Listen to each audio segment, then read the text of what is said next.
Um só corpo na prática. Capítulo 5. Existe mais de um testemunho divinamente reconhecido da verdade do um só corpo? Já que o desejo de Deus é reunir os seus santos na terra, como se fossem um, ao nome de nosso Senhor Jesus Cristo, sobre o fundamento do um só corpo, surge a questão: será que Deus tem mais de um testemunho da verdade do um só corpo? À luz do que temos apresentado nos capítulos anteriores, a partir da Escritura, não cremos que o Espírito de Deus esteja reunindo cristãos, em diversas comunhões, federações de reuniões, para expressar tal verdade, sem que esses grupos estejam em comunhão, uns com os outros. Como já foi mencionado no capítulo anterior, se o Espírito de Deus estivesse fazendo assim, ele seria o autor das divisões no testemunho cristão, as quais desonram a Cristo. Não poderia ser assim, pois seria uma contradição à própria verdade que ele procura apresentar, para que os cristãos andem nela. Cristo não poderia ter um só corpo de fato, e muitos corpos no testemunho prático. Portanto, estamos bem certos de que só poderia existir um testemunho, divinamente reconhecido da verdade do um só corpo. Para ver a inconsistência de supor que o Espírito de Deus levaria mais de um centro de reunião, a ilustração a seguir, que alguém uma vez deu, é útil. Se pudéssemos voltar ao princípio, ao dia de Pentecostes, quando o Espírito de Deus desceu, e uniu aquelas 120 pessoas em um só corpo, e todas estavam reunidas ao nome do Senhor Jesus Cristo, suponha que Pedro tivesse um desentendimento com João, e eles decidissem que iriam estabelecer comunhões separadas. A partir daí, existiria uma comunhão seguindo a Pedro, e outra a João. Será que poderíamos dizer que o Espírito iria guiar alguns a uma comunhão, e outro a outra? Será que o Senhor aprovaria as duas, igualmente? Não cremos que ele iria sancionar as duas comunhões com sua presença no meio deles, pois agindo assim, ele estaria aprovando a divisão prática na igreja. Se o fizesse, ele seria autor de confusão. Na verdade, os homens podem até criar mais de uma expressão desta verdade, ao estabelecerem uma mesa em um espírito de divisão, mas não acreditamos que o Espírito de Deus irá guiar os cristãos a agirem assim. Está Cristo dividido?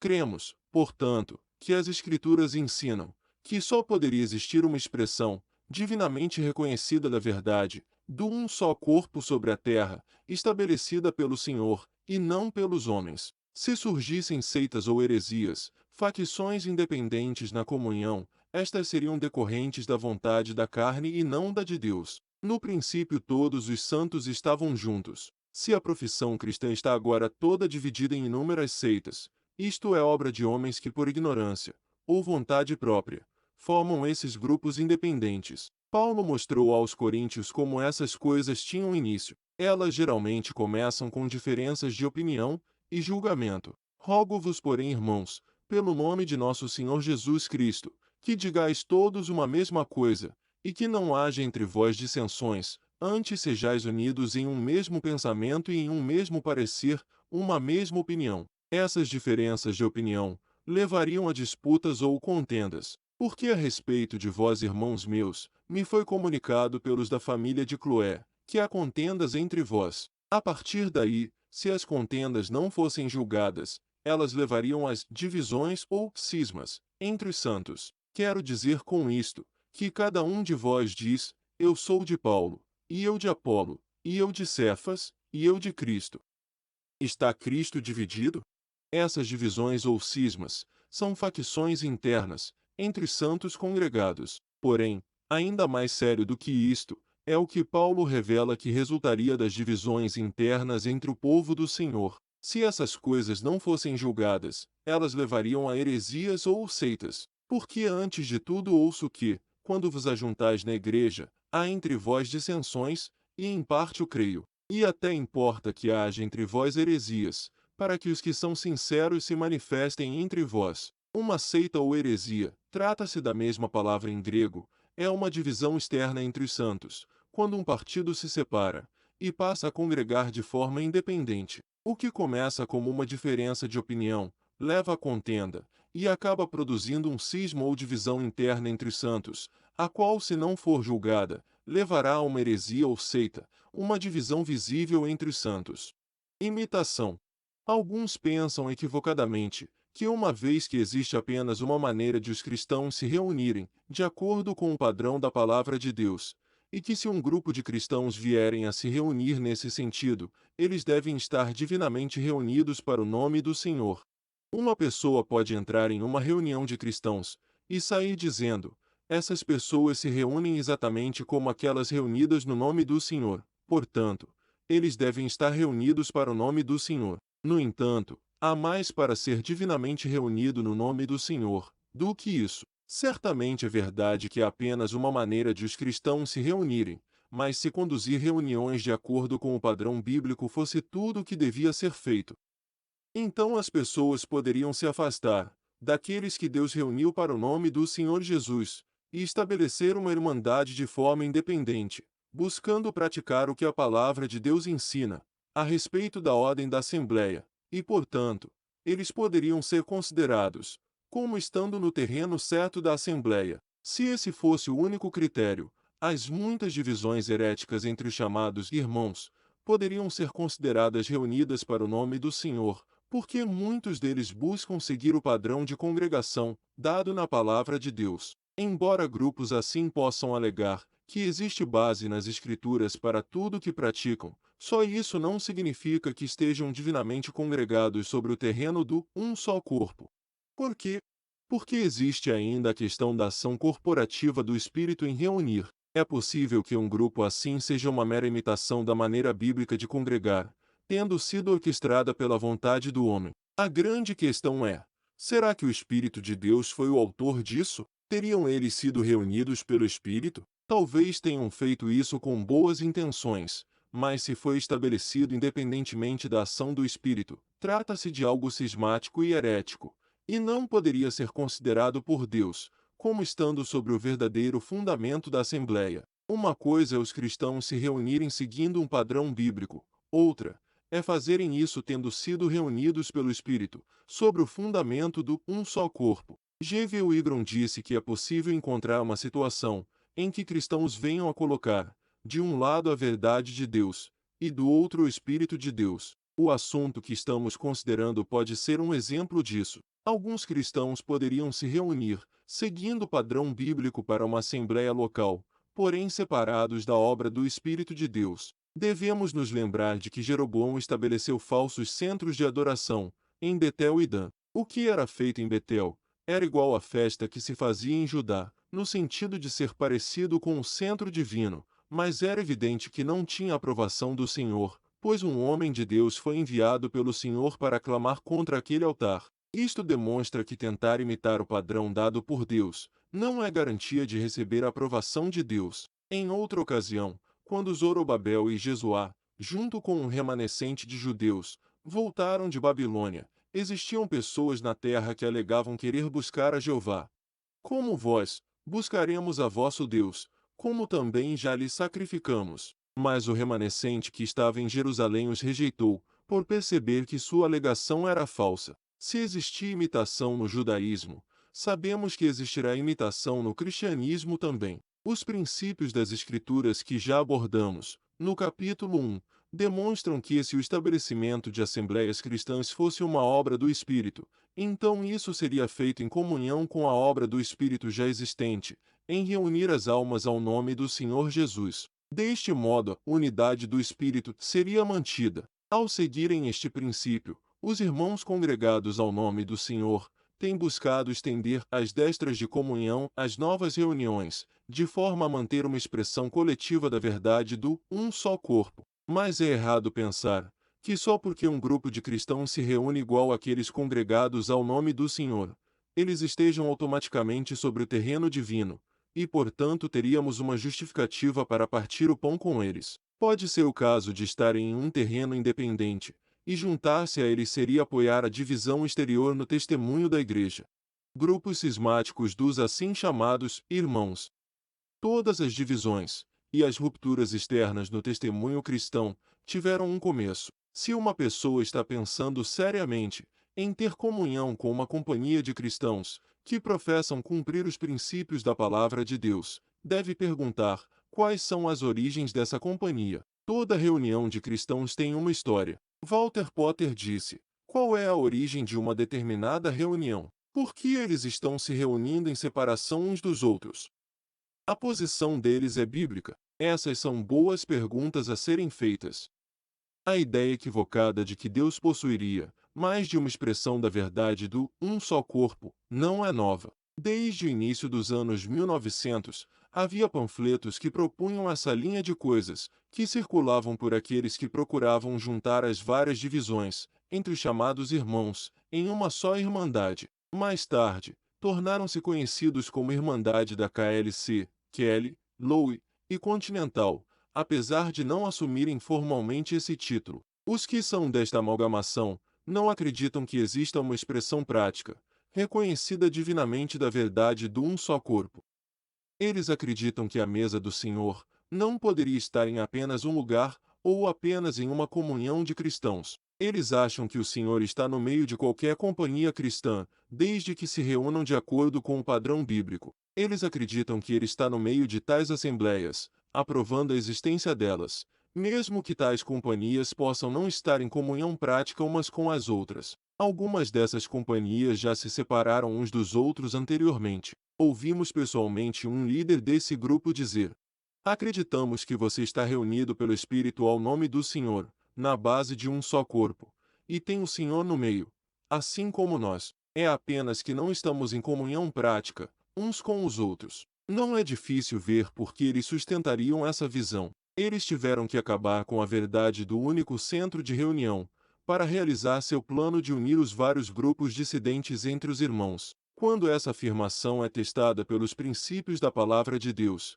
como vimos nos capítulos anteriores, descobrimos que simplesmente não é possível, ambas as companhias, estarem no mesmo terreno e separadas uma da outra. Antes de tudo, todos os grupos de cristãos que entraram nessa amalgamação tinham estado em comunhão com aqueles reunidos para o nome do Senhor, no verdadeiro terreno da igreja, mas tiveram o seu início ao recusarem a se submeter a uma decisão da Assembleia, que foi tomada no nome do Senhor Jesus. Eles se rebelaram contra certas decisões da Assembleia, ao longo dos anos, e saíram do centro divino de reunião. Então, depois de ficarem em uma divisão por algum tempo, eles tiveram a ideia de que deveriam tentar juntar grupos semelhantes. Tendo feito isso, agora estão dizendo que estão reunidos ao nome do Senhor, na mesa do Senhor, assim como aqueles de quem eles saíram há muitos anos. A única diferença, dizem eles, é que simplesmente não estamos em comunhão prática.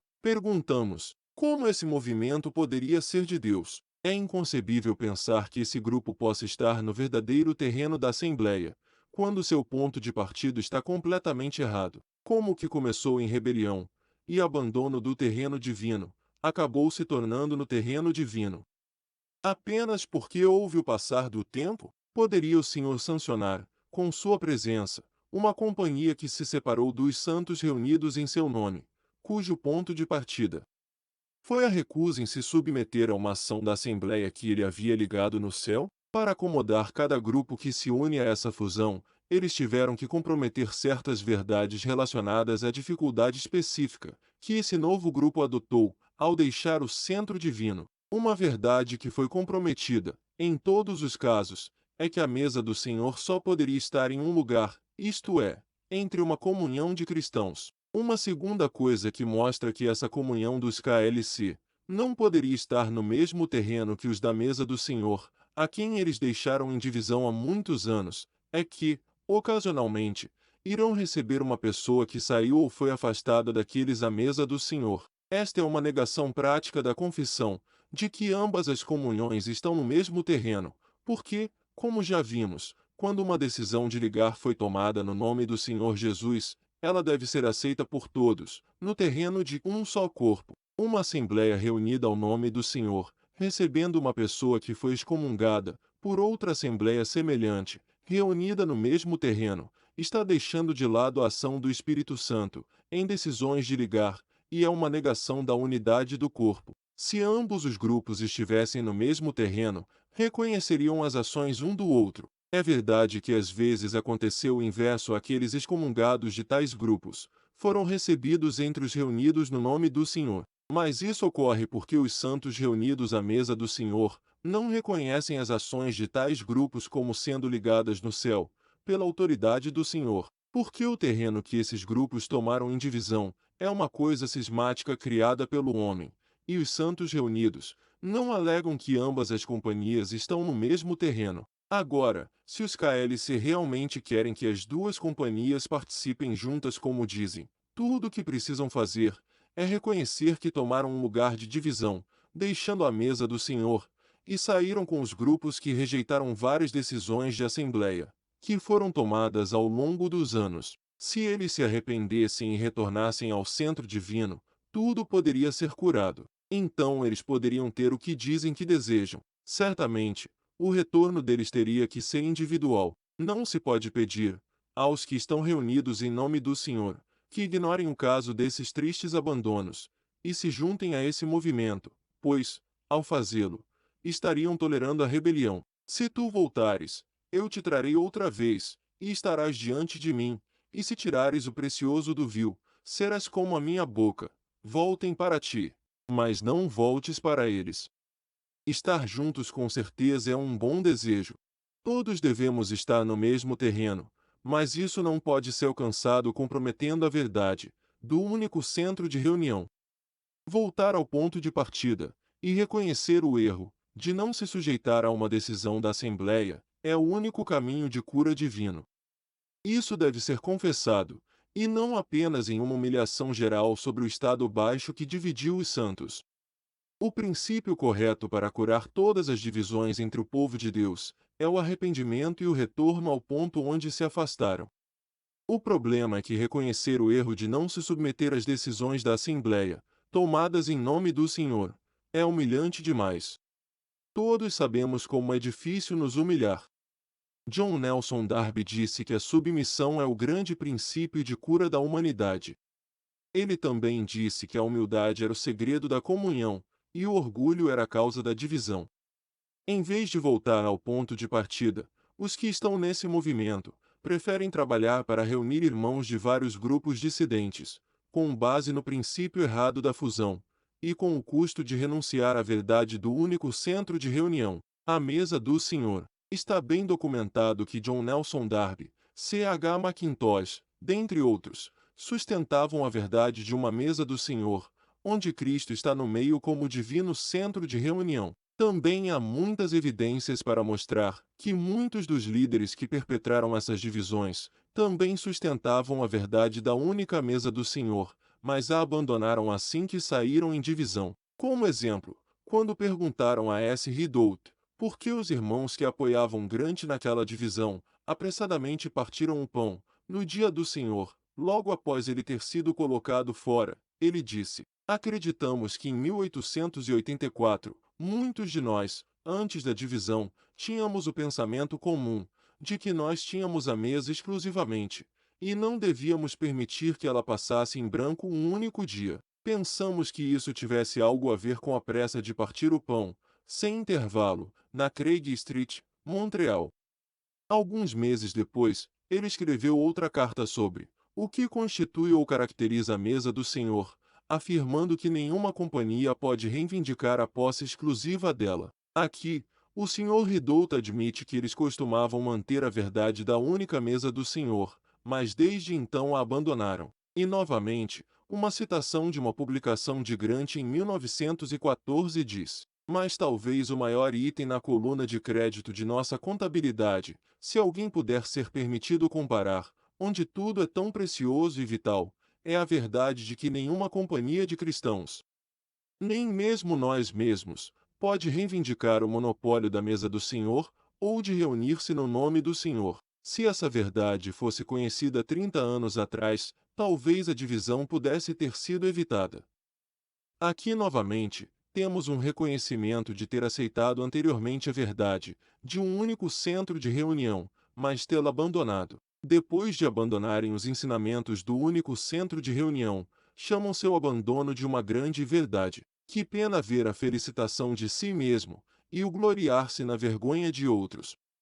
Além disso, encontramos N. Noel, um irmão conectado com essa fusão, trabalhando por muitas páginas em sua História dos Irmãos, na verdade abandonando o objetivo de seu livro de nos contar a história, na tentativa de provar que não existe algo como a mesa do Senhor, estando em um único lugar, e que não há diferença entre a mesa do Senhor e a ceia do Senhor. Você pode ver que ele tem uma verdadeira pulga atrás da orelha, enquanto tenta convencer-nos de seu argumento. Nossos comentários sobre os dois aspectos da Assembleia e a mesa do Senhor, no capítulo anterior, mostram claramente que John Nelson Darby e outros primeiros irmãos certamente não concordam com ele.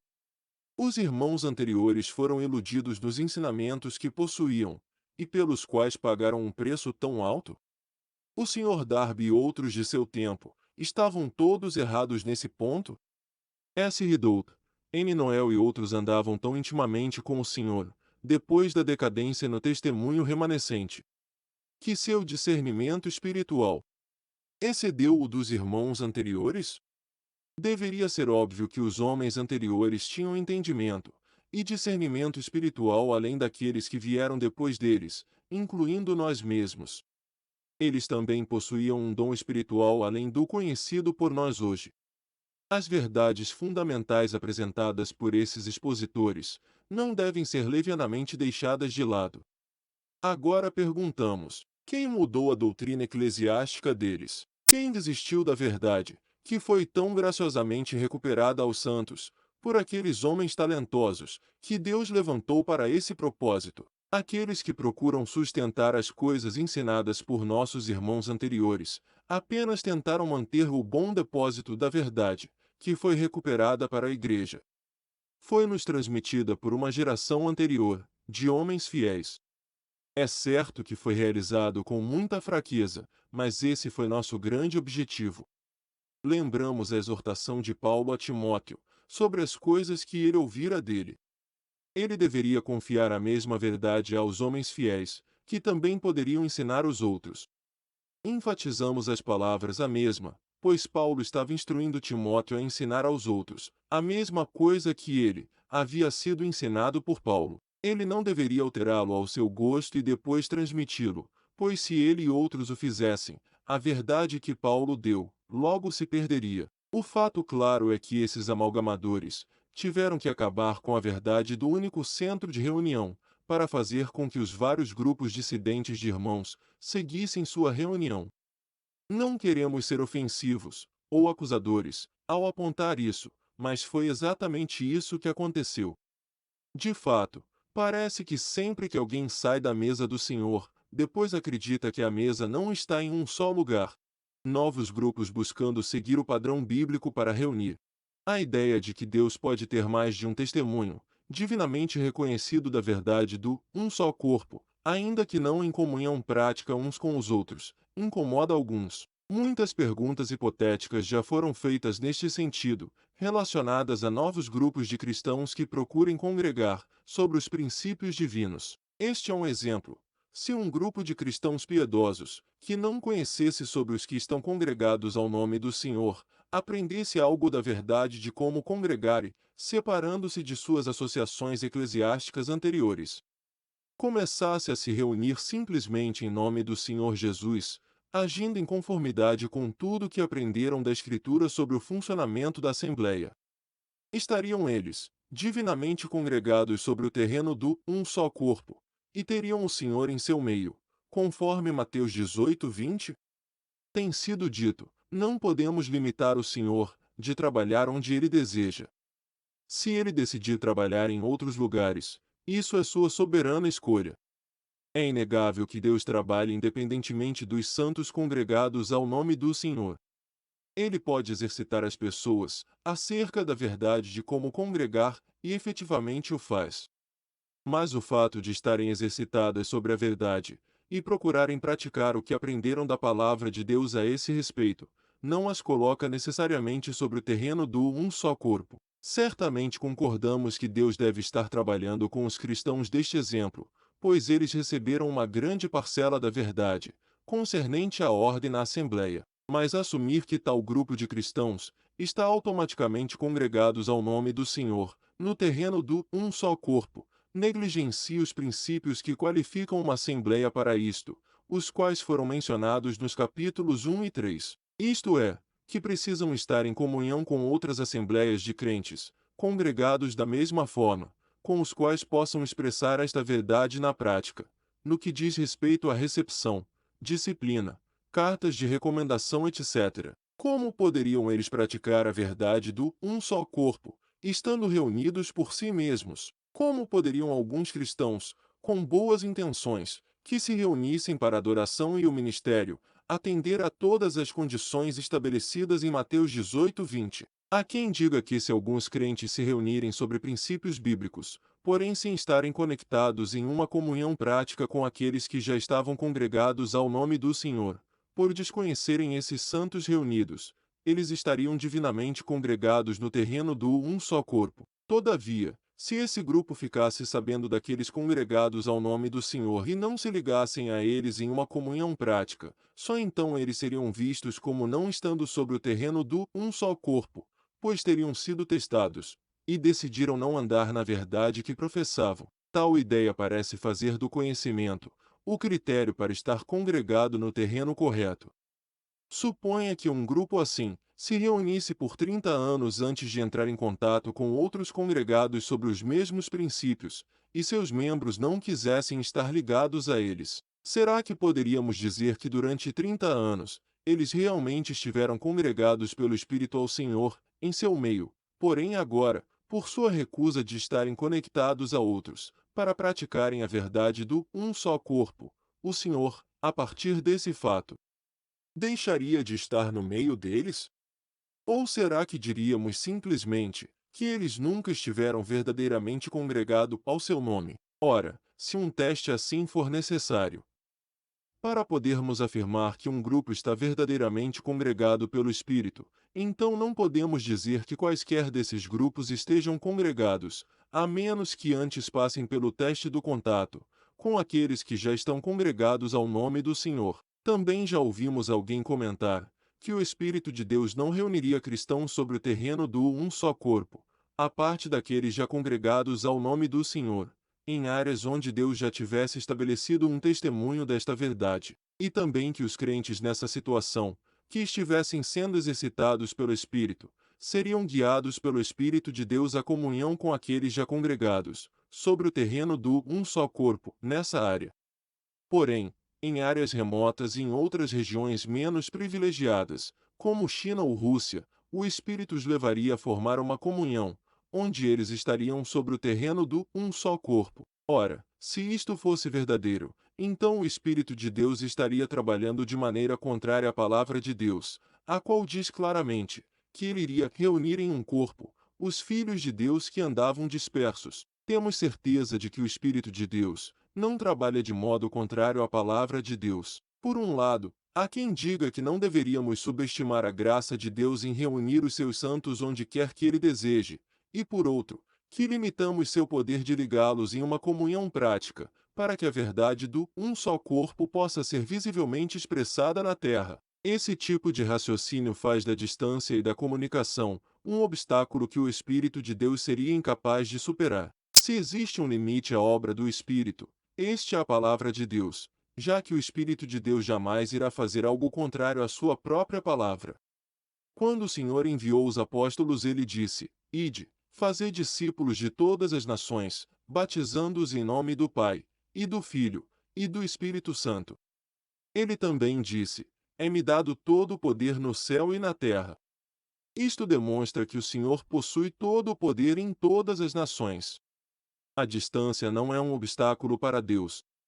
Não devemos limitar o seu poder de operar em conformidade com os princípios de sua palavra, quando ele reúne seus santos ao nome do Senhor Jesus Cristo, independentemente de onde estejam. Ele reuniu cuidadosamente os santos em uma comunhão prática no início da igreja, quando as viagens e as comunicações eram muito menos desenvolvidas. E ele ainda pode fazer isso hoje. Haveria coisa alguma difícil ao Senhor? Bem sei eu, que tudo podes, e que nenhum dos teus propósitos pode ser impedido. Aceitar isto exige fé de nossa parte. Parece que o problema com todo o questionamento hipotético, como costuma ser o caso com a maioria dos erros eclesiásticos na igreja, é que existe falta de fé no poder do Espírito, de reunir os cristãos universalmente, ao nome do Senhor Jesus Cristo, a acusação de sectarismo. Não obstante, a ideia de que Deus possui um só testemunho da verdade, de um só corpo na terra, parece exclusivista para alguns. Mas isso não deveria parecer estranho para nós, já que toda a revelação da fé cristã é exclusiva. Pense em como a fé cristã deve soar para as outras religiões, como o budismo, hinduísmo e islamismo. Elas olham para o cristianismo e dizem: então vocês cristãos acham que são os únicos certos, que vocês são os únicos que vão para o céu. Elas podem achar o cristianismo orgulhoso, arrogante e exclusivista, mas é a verdade de Deus. Tudo o que podemos fazer é baixar a cabeça e humildemente agradecer a Deus pela graça que nos guiou àquele, o único, que é o caminho, e a verdade e a vida. Aquele que disse: ninguém vem ao Pai, senão por mim. O meio de salvação e a vida eterna são coisas muito exclusivas, e em nenhum outro há salvação, porque também debaixo do céu nenhum outro nome há, dado entre os homens pelo qual devamos ser salvos. Outros pensam que os congregados ao nome do Senhor se tornaram sectários por crerem que Deus possui um único testemunho, divinamente reconhecido da verdade do um só corpo na terra. Perguntamos: como poderiam se tornar sectários por professar estas coisas, quando elas são as mesmas que vêm sendo professadas desde a metade do século XIX, depois que essa verdade foi recuperada? Não se trata de ideia nova. Ou o movimento já era sectário desde aquele tempo, ou está verdadeiramente sobre o terreno adequado à Assembleia, sendo assim reconhecido por Deus. Outros fazem uma advertência: cuidado com o orgulho dessa posição. Em certo sentido, eles estão certos. O orgulho é algo terrível e realmente precisamos vigiar contra o orgulho da posição. Mas estar congregado ao nome do Senhor não é estar num terreno sectário. Aqueles que o Espírito reuniu estão no lugar onde Cristo está no meio. Dizem que não deveríamos nos referir a nós mesmos e aos outros cristãos como nós e eles, pois agir assim não seria preservar a verdade, de que somos todos um só corpo. É verdade que nunca deveríamos falar no sentido orgulhoso, de sou mais santo do que tu, ao nos referirmos aos outros, como João fez, mas não é errado dizer nós em relação a outros crentes, pois o próprio Senhor Jesus fez assim. De que outro modo poderíamos distinguir entre aqueles aos quais Deus graciosamente reuniu, e aqueles que não foram reunidos? Se a graça de Deus que nos reuniu ao nome do Senhor Jesus for corretamente entendida em nossa alma, isto não nos faria orgulhosos. Isto imediatamente tiraria o nosso orgulho. Veja Efésios 3:8. Afinal, de que poderíamos nos orgulhar? Se aqueles congregados ao nome do Senhor são um testemunho, então são um testemunho do fato de que todo testemunho cristão, do qual fazem parte, está em ruínas. Também é dito que é muita pretensão e orgulho declarar que estamos no único centro de reunião que Deus possui neste mundo. Mais uma vez, isto também pode muito bem estar correto. Seria inconsistente com o espírito de graça cristã declarar ou proclamar tal coisa, tanto quanto estaria fora do caráter de um cristão proclamar que ele é um evangelista, pastor ou mestre, mesmo que o seja. Um cristão não deveria proclamar que está no lugar escolhido pelo Senhor, mesmo que possa estar convicto em seu coração de que Deus, em graça, o colocou ali. Não se trata de uma questão de orgulho, mas de fé. Nossa responsabilidade para com aqueles que não estão congregados. Alguém poderá perguntar: qual é nossa responsabilidade para com aqueles que não estão congregados? Será que não deveríamos dizer algo a eles sobre a verdade da Assembleia? Nossa resposta é sim. Toda a verdade é para toda a Igreja, tanto para aqueles congregados ao nome do Senhor Jesus, como para aqueles que estão espalhados na cristandade. Devemos torná-la disponível a todos os que buscam. Devemos estar sempre preparados para responder com mansidão e temor a qualquer que nos pedir a razão da esperança que há em nós. Paulo recebia a todos que iam a ele buscando pela verdade. Uma figura disso está no livro de Ezequiel. Ele devia mostrar à casa de Israel, esta casa. Ou seja, ele devia mostrar a eles o padrão da casa de Deus, para que pudessem ver por si mesmos essa ordem. Devemos igualmente apresentar a verdade da Igreja para a Igreja. Todavia, precisamos estar em comunhão com o Senhor quanto a quando e como apresentar a verdade da reunião a alguém.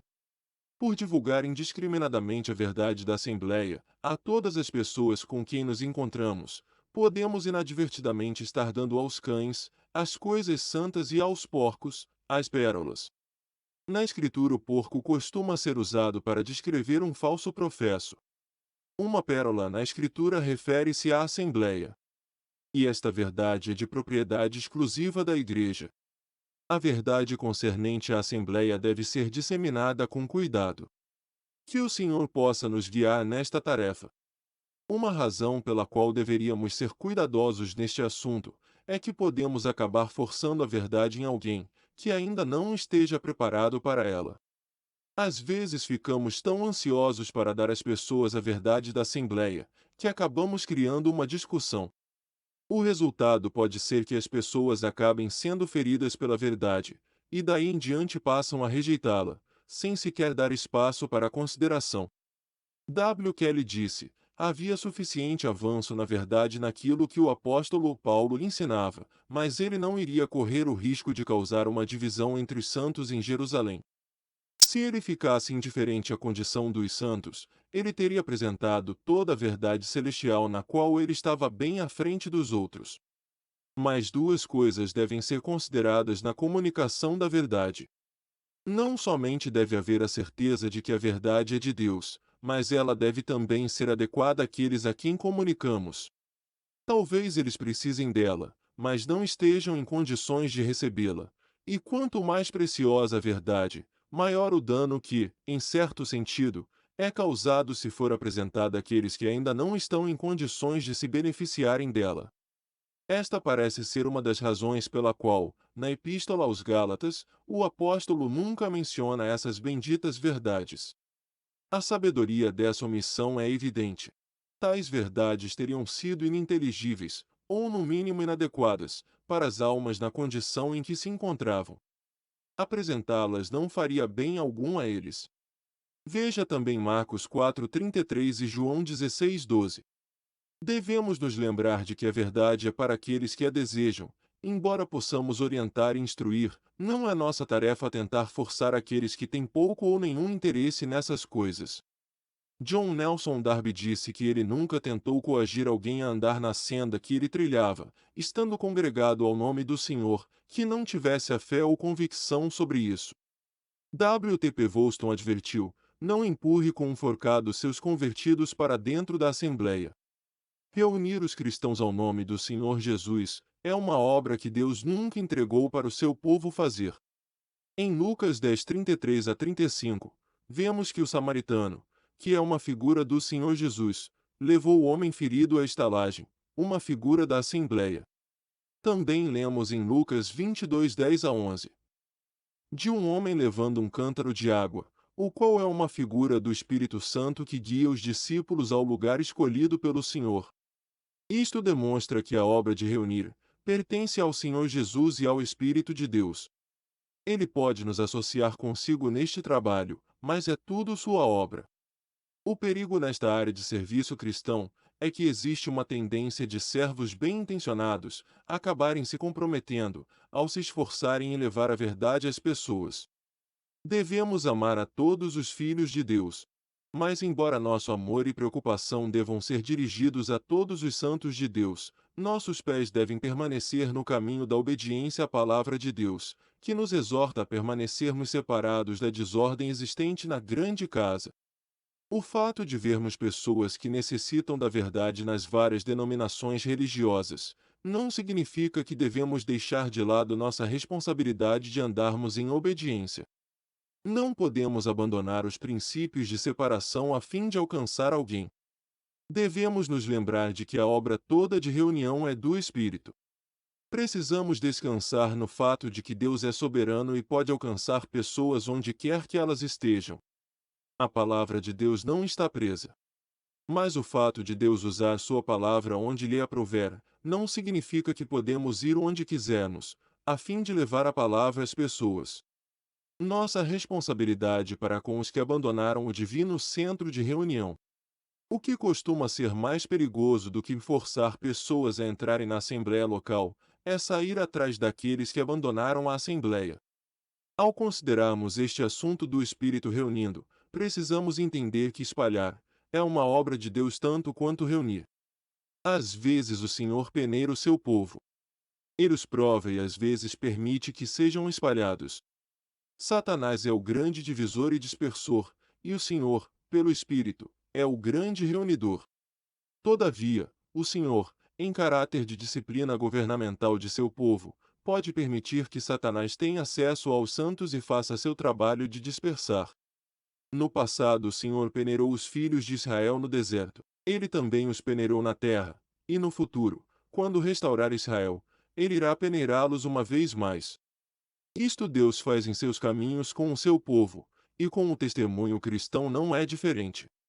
Se alguém que abandonou a Assembleia não dá sinais de arrependimento, fazemos bem em deixar essa pessoa com o Senhor até que exista tal evidência.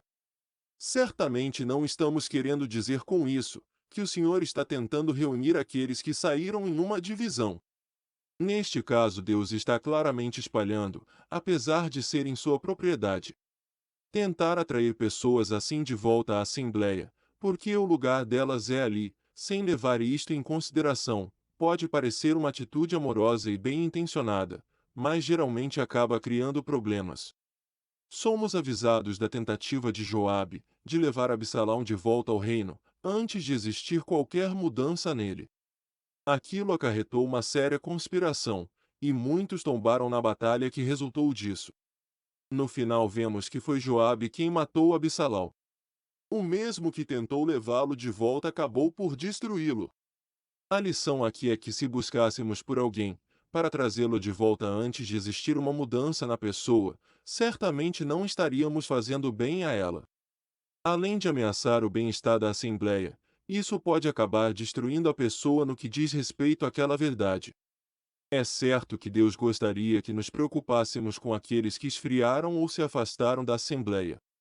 A palavra de Deus diz: Irmãos, se algum homem chegar a ser surpreendido em alguma ofensa, vós, que sois espirituais, encaminhai o tal com espírito de mansidão, olhando por ti mesmo, para que não sejas também tentado.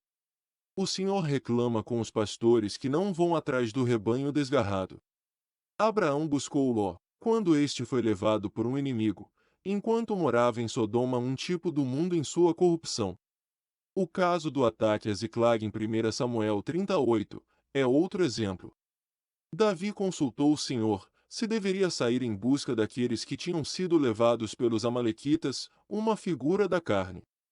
O Senhor lhe disse que fosse atrás deles, e ao fazer isso foi bem-sucedido. Davi recuperou a todos. Veja também Tiago 5:19-20. Muitas outras passagens das Escrituras poderiam ser mencionadas para demonstrar que definitivamente temos a responsabilidade para com os que abandonam. Mas depois de repetidos chamados e visitas, chega um momento em que precisamos parar e perguntar: será que esta pessoa está em condições de ser reunida, ou tudo não passa apenas de meus próprios esforços? Se Deus não estiver diretamente trabalhando com alguém neste sentido, estaríamos trabalhando contra ele, ou ao menos nos precipitando, em fazer sua obra nessa pessoa. Nossa contínua inconveniência para com as pessoas que talvez não tenham a fé, ou convicção para andarem nesta senda, pode não passar de uma obra da carne. Chega um momento quando devemos deixá-las com o Senhor, até que sua obra seja evidente nelas. É preciso estar em comunhão com o Senhor, para saber quando devemos buscar alguém que abandonou a Assembleia. Alguns podem não passar de causadores de problemas, e precisamos ter cuidado para não trazer pessoas assim para o convívio com os santos.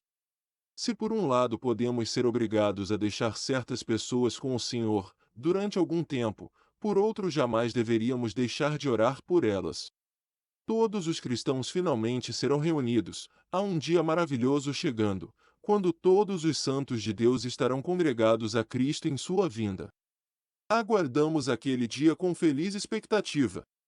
Enquanto esse dia não vem, estejamos confiantes de que o Senhor irá manter o seu testemunho remanescente da verdade do um só corpo.